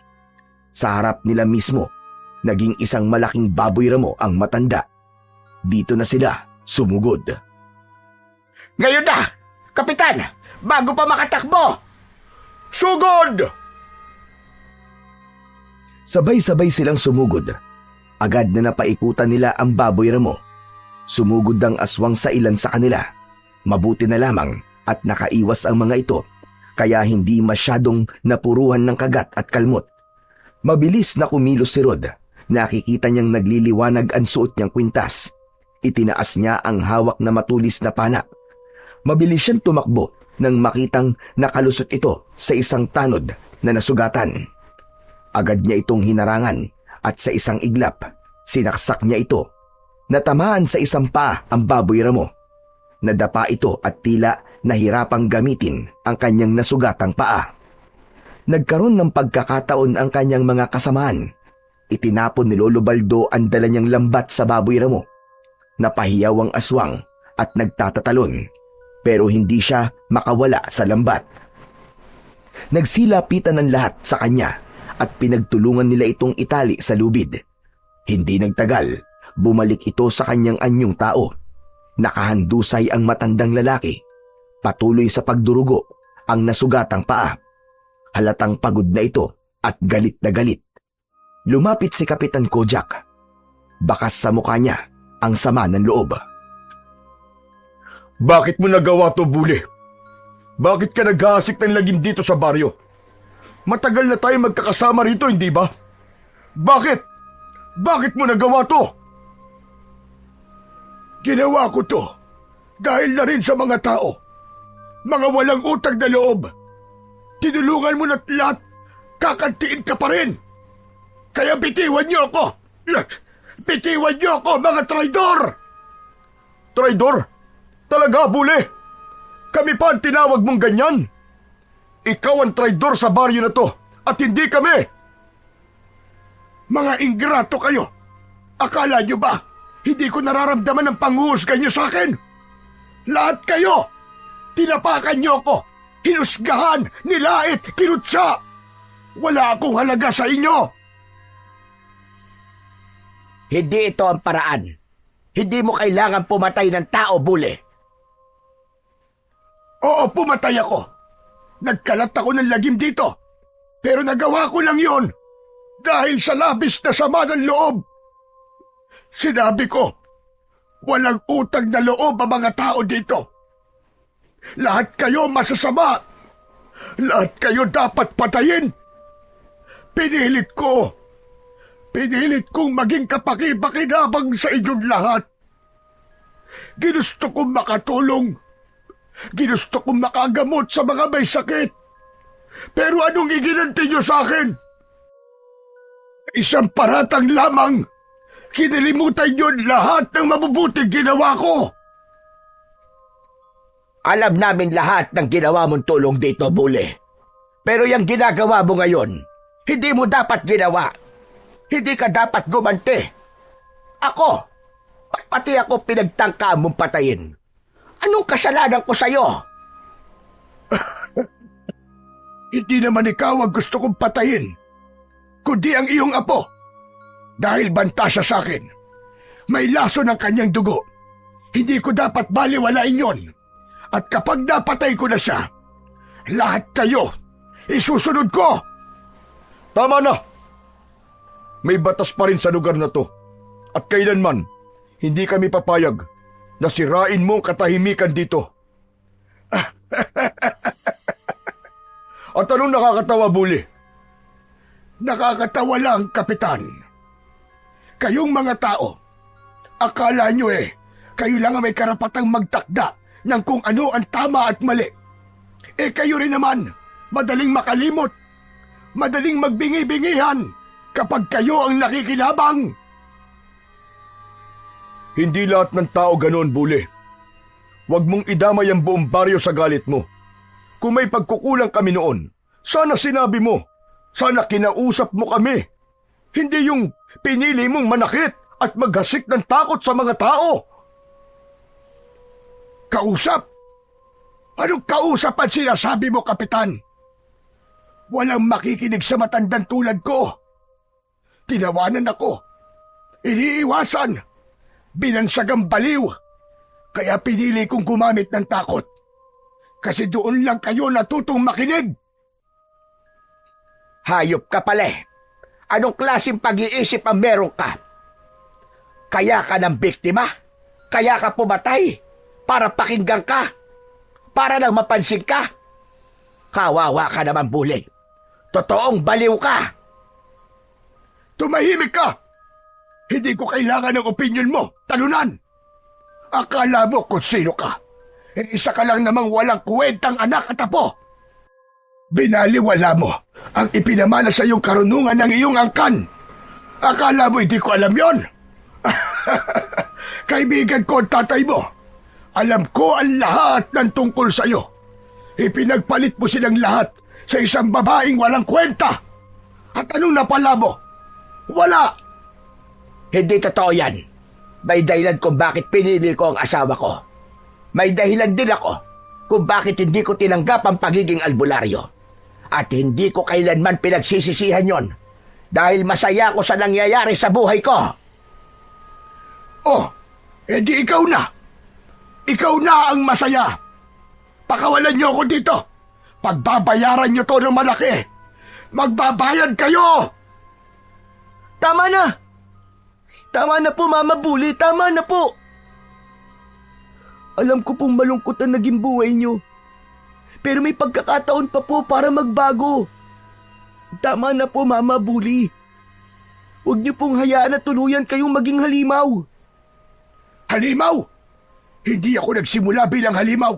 Pero kayo ang nagtulak sa akin. Kayo ang gumawa nito sa akin. Kaya ako naging halimaw. Tama na yan! Sana kinausap mo na lang ako noon para di na tayo umabot sa ganito, Buli. Pero ngayon, may pananagutan ka na. Kailangan mong pagbayaran ang lahat ng mga krimeng ginawa mo. Kung ganyan ang pasya nyo, sige. Pero tatandaan nyo ito. Ang kagaya ko ay hindi basta-basta nauubos. Darating ang araw, merong maghihiganti para sa akin. Tandaan nyo yan! Hindi kami natatakot, Buli. Habang may mga taong handang lumaban para sa kabutihan, ay hindi kami matatakot. At habang nabubuhay po ako, ay hindi na po mauulit ang pangyayaring ito. Tayo na. Iharap natin sa mga tao ang aswang na yan. Habang naglalakad sila pababa ng bundok, katahimikan ang bumalot sa grupo. Si Mama Buli ay nakagapos pa rin at inaalalayan ng mga kasama nilang tanod. Nasa gitna siya habang si Kapitan, Lolo Baldo at si Rod ay nasa unahan. Wala ni isa sa kanila ang nagsasalita. Biglang huminto si Rod. May naramdaman siyang kakaiba sa paligid. Napahinto ang lahat. Rod? Lolo, may nararamdaman po ako. Parang may mali. Maya-maya pa ay narinig nila ang muling pagtawa ng malakas ng kanilang biyag. Ang tawa nito naging mas kakilakilabot ang tunog. Parang hindi na tao ang pinagmumulan. Napatingin silang lahat kay Mama Buli. Nakagapos pa rin ito pero nakangisi ng mas nakakatakot. Akala nyo ba ay ganun-ganun nyo lang ako mahuhuli? Pwes, hindi pa tayo tapos! Biglang tila nagliyab ang katawan ng matandang lalaki. Agad siyang nabitiwan ng mga bantay. Nag-iba ang itsura nito. Lumaki ang kanyang katawan. Matigas ang mga kalamnan. Ang balat niya ay naging itim. Nagkaroon ng mahahabang kuko at pangil. Mula sa kanyang likod, unti-unting lumitaw ang isang pares ng malalapad at malalaki niyang pakpak. Parang pakpak ng isang dambuhalang paniki. Ang dating tinig ng matanda ay napalitan ng isang tunog na mababa, magaspang at parang galing sa ilalim ng lupa. Hindi ako madaling mahuli, mga hungang! Ngayon ito ang aking tunay na anyo! Ito ang aking tunay na kapangyarihan! Walang agad na nakakilos. Lahat sila ay tila napako sa kinatatayuan. Si Kapitan Kujak, Lolo Baldo, maging si Rod ay napatitig sa kakaibang anyong kaharap nila. Mabilis at maras ang naging pagbabago ni Mama Buli. Ngayon ay isang dambuhalang nilalang na kalahating tao at kalahating paniki. Lumipad ito sa ere. Umalingaw-ngaw ang tunog ng pumapagaspas nitong mga pakpak. Umikot siya sa ere, tila pinapakita ang lakas at bagsik niya. Tatakas ang aswang, mga kasama! Tatakas? Sinong tatakas? Walang tatakas, Kapitan. Dahil ngayong gabi, lahat kayo ay mamamatay. Lahat kayo ay gagawin kong hapunan. Rod, iho! Kailangan na natin siyang harapin! Biglang lumipad, paimbulog ang aswang mula sa ere. Isang matinding kalabog ang narinig nang bumagsak ito sa lupa. Ilang metro lang ang layo mula kay Rod. Nagsigawan ang mga tanod na kasama nila. Napakabilis ng kilos nito, parang isang kidlat. Sige, sugod! Patayin niyo ako kung kaya niyo! Ikaw na batang may hawak ng mutya! Hindi ka ba natatakot sa akin? Bakit naman ako matatakot sa'yo? Kayang-kaya naman kita! Mayabang ka! Kahit wala ka pang napapatunayan, nagyayabang ka na! Sige, pagbibigyan kita! Tignan natin kung hanggang saan ang tapang mo! Biglang tumakbo si Rod, palapit kay Mama Buli. Pinakawalan ng aswang ang isang malakas na sigaw. Nadapa siya nang marinig yun. Parang may malakas na puwersang pumipigil sa kanya para makalapit sa aswang. Parang may hindi nakikitang harang ang matandang aswang. Tumayo siya, tinapik ang dibdib at naramdaman ang pintig ng mutya. Tumugod ang halimaw. Lumipad muli ito at inatake si Rod. Nakalmot ang bata sa braso. Apo, mag-iingat ka. Pakinggan mo ang mutya. Di ba sabi mo, naririnig mo ito? Gamitin mo ang lawa. Pakinggan mo, Apo. Galingan mo! Hangal! Ano? Natatakot ka na ba, bata? Huli na to. Di ko na patatagalin pa. Nagugutom na ako. At ikaw ang una kong magiging hapunan! Ano ka, siniswerte? Hindi mangyayari yun! Gunggong! Nagpatuloy ang laban. Tumakbo si Rod pababa ng bundok. Hindi naman siya tinigilan ng aswang dahil talagang siya ang una nitong gustong patayin. Nagpatuloy sa pagtakbo ang bata. Tinumbok nito ang papunta sa lawa. Doon, naramdaman niya ang mas paglakas ng kanyang enerhiya. Parang humihigop ito ng lakas mula sa lawa at hangin. Nang malapit na si Rod sa lawa, tumigil siya sa mismong buhangin at mabilis na tumalikod paharap sa tubig. Itinaas niya ang kanyang mga kamay. Hawak pa rin niya ang mutya ng tibok ng kanduli na kumikislap pa sa kanyang dibdib. Biglang may nangyaring kakaiba. Parang sumasayaw ang tubig sa harapan niya. Tapos, lumitaw sa mababaw na bahagi ng dagat ang napakaraming isda. Marami, sobrang dami. Naglulundagan sila sa ibabaw ng tubig. Yan bang ipinagmamalaki mong kapangyarihan ng iyong mutya? Isang inisunlan ang lahat ng yan! Hindi sumagot si Rod. Nakapikit siya. Tahimik. Nakatuon lang sa enerhiyang bumabalot sa paligid.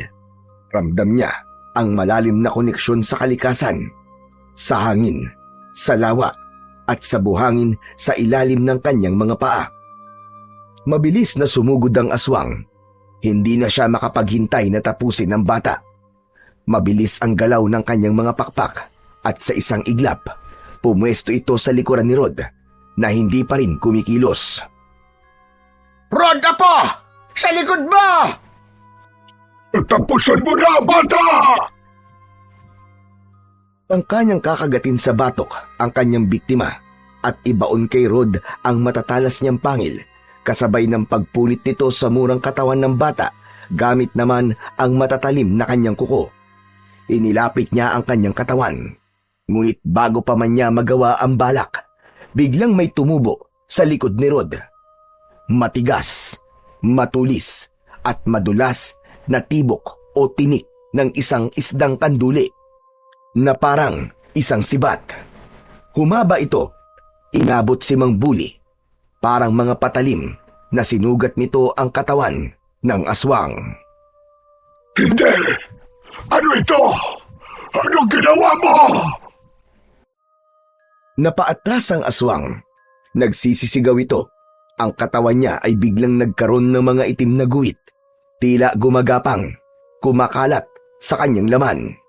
Ang pakpak niyang malaki ay nanghina. Dahan-dahang tila nalanta at nalaglag sa lupa. At nawalan ng silbi. Lumuhod si Mama Buli. Nangangatal. Saka palang humarap sa kanya si Rod. Hindi maaari. Hindi ako ganito matatapos. Hindi. Hindi pwede ito. Napaubo siya ng malakas. Sa bawat ubo, itim na dugo ang lumalabas. Unti-unti siyang napahiga sa buhangin. Tama na. Tama na ang kasamaan mo, Mama Buli. Binigyan ka namin ng pagkakataon para mabuhay ng tahimik. Pero mas pinili mo talaga ang gulo. Oras na para matapos ang kasamaan. Sa huling segundo, nanatiling nakatingin si Mama Buli kay Rod. Puno ng pagkasuklam, pero may bakas ng takot. Sa ilang sandali pa, Huminto na ang kanyang paghinga. Ang katawan niya ay dahan-dahang naagnas hanggang sa napulbos at napasama sa buhangin. Lumapit si Lolo Baldo. Tinapik niya si Rod sa balikat. Tapos na. Wala na, Apo. Wala na ang aswang. Tahimik si Rod. Hindi siya masaya. Ayaw niyang pumatay. Ayaw niyang may masaktan. Naaawa siya kay Mama Bully. Ngunit kailangan niyang gawin kung ano ang tama. Lolo, Kapitan, hindi ko po sinasadyang patayin si Mama Bully. Wala kang kasalanan, Rod. Ginawa mo lang kung ano ang dapat. Huwag ka nang malungkot dahil naging instrumento ka ng hustisya dito sa baryo natin. Tama si Kap, Apo. Tama na. Huwag ka nang umiyak. Ligtas na ang buong baryo ng Ginoong Sanay. Salamat, Iyo. Dahil sa iyo, muling magkakaroon ng katahimikan ng ating baryo. Tumingin si Rod sa lawa. Ang alon ay banayad na. Wala na ang mga isdang gabay na lumitaw kanina. Ang kanyang anyo, bumalik na sa dati. Wala na ang mga tibok na kumitil at lumason sa aswang. Lumipas ang ilang araw, matapos ang labanan kontra sa aswang, naging tahimik ng muli ang baryo. Wala nang napapaulat na namamatay na hayop o tao. Wala na rin kakaiba at nakakatakot na ingay sa tuwing sasapit ang gabi. Walang kaalam-alam ang mga taga-baryo sa mga tunay na pangyayari. Nanatiling lihim ang lahat. Pinili ni Kapitan Kujak na ilihim ang laban upang mapangalagaan ang katahimikan, lalo na ang kinabukasan ng isang inosenteng bata na si Rod. May ilang naghahanap pa rin kay Mama Bully, pero ang sabi ng mga tanod at ni Kapitan, umalis na ito matapos siyang mabistong isa palang aswang. Samantala, si Rod ay araw-araw nang sinasamahan ng kanyang lolo upang matuto sa ilalim ng pangangalaga ni Kapolex. Tuwang-tuwa si Kapolex na sa wakas ay may bago siyang alagad, isang batang bukas ang puso at isipan sa tamang paggamit ng kapangyarihan. Hindi lang basta kapangyarihan ang natutunan ni Rod. Sa tulong ni Lolo Rod, Kapitan Kujak at Kapolex, nagtayo sila ng mga programang para sa pangangalaga ng lawa. Mga proyektong naglalayong paramihin muli ang mga isda, linisin ang tubig at buhayin muli ang lawa na dati nasira na ng dahil sa kasakiman. Masaya ang mga tao. Wala na ang malas. Dumating na ang swerte. Wala na si Mama Bully. At ang pumalit na manggagamot ay si Rod. Mas mabait, mas maalalahanin, at higit sa lahat, marunong magmahal sa kapwa at sa kalikasan.